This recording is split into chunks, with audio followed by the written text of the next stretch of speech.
And 3, 2, 1, and we are on, and the camera's adjusted, and we are ready to go. Cheers, everybody. As you can probably tell by the title of this video, this one is going to be about the meaning of words and how they are used in the modern day context. Now, this actually might be a shorter video than you might expect, because I'm going to get right to it. People in political discourse are twisting words so that they mean something completely different, or they're saying that the words that they're saying don't actually mean what they're saying at all. And this all stems from an argument that I had today with somebody over the defund the police movement. Now, when I challenged them on this and saying that defunding the police is a bad idea, they stopped and said, whoa. When I say defund the police, I don't mean defund the police. And that threw me for a bit of a loop. Because they then went into great length at explaining a system of checks and balances that I actually agreed with quite a few of them, like, body cameras, appeals, things like that.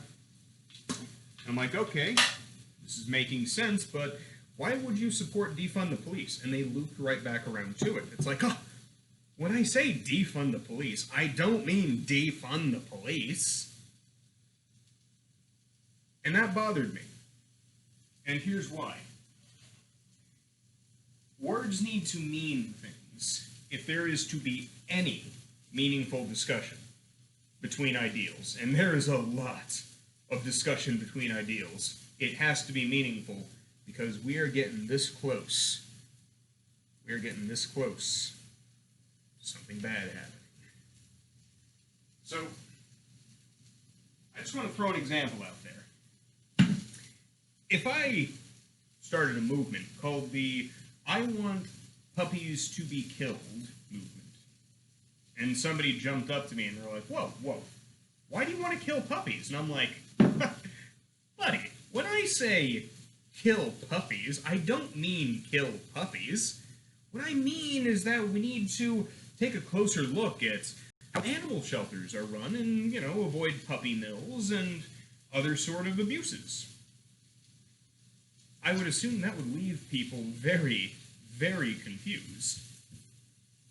Because words need to mean things. This is a favorite trick of often the left. It's the first kind of verbal manipulation that is very common. And the second kind of verbal manipulation is a bit more blatant. And also, just as annoying. And it is the what I mean does not actually mean what I say, or the lie of the name fallacy. Let's go ahead and take an organization like Antifa. Antifa, anti-fascist. Presumably, they are against fascism. Well, who's for fascism? Fascists, but there aren't that many of them. So naturally, if you are against Antifa, then you are pro-fascism, according to them, and according to their verbiage. It's them thinking that they're being clever, but in reality, they're just being dicks. The same trick is employed by the glorious Democratic People's Republic of North Korea, which is not glorious, it's not democratic, and it's not a republic. It's more or less a military dictatorship with a little bit of a hereditary monarchy going on. Maybe even theocracy, if some of the talk is to be believed. These are two tactics that I have noticed that the left loves to use. And they always love to use them. Be very wary, because the primary purpose is to put you off balance in the debate. If someone comes out and says, I support the defund the police movement, and you show up and you say, wait, that's a dumb idea, and they're like, I don't mean defund the police, I mean this list of things. That's actually fairly reasonable.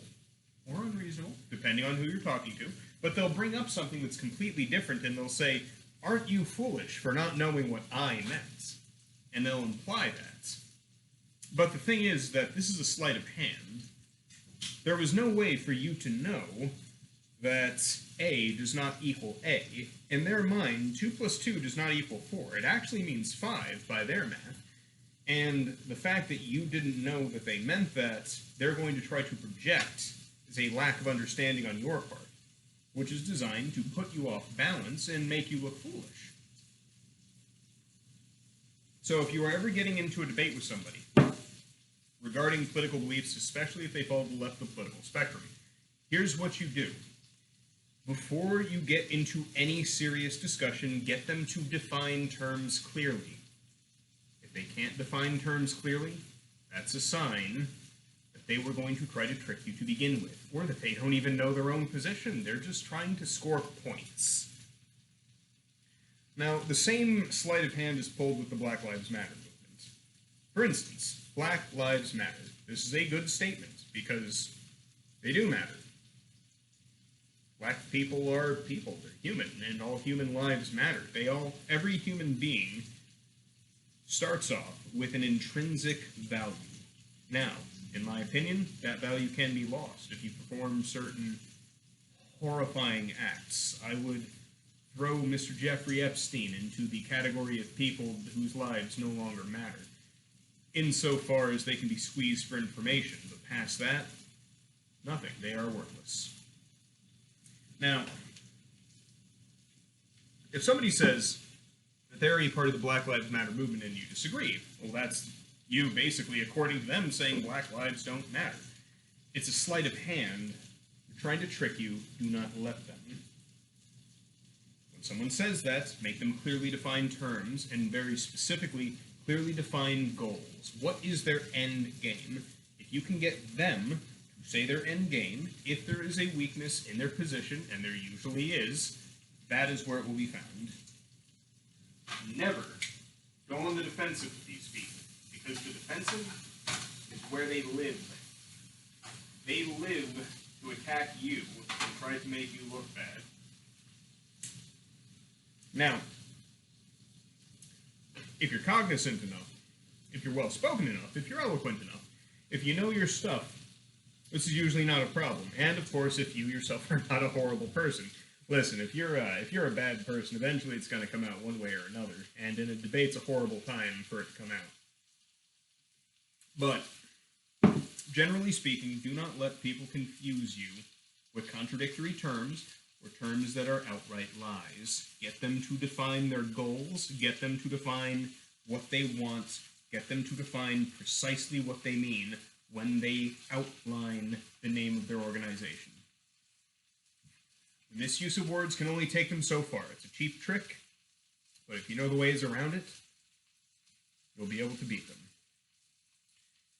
You'll be able to hold your own.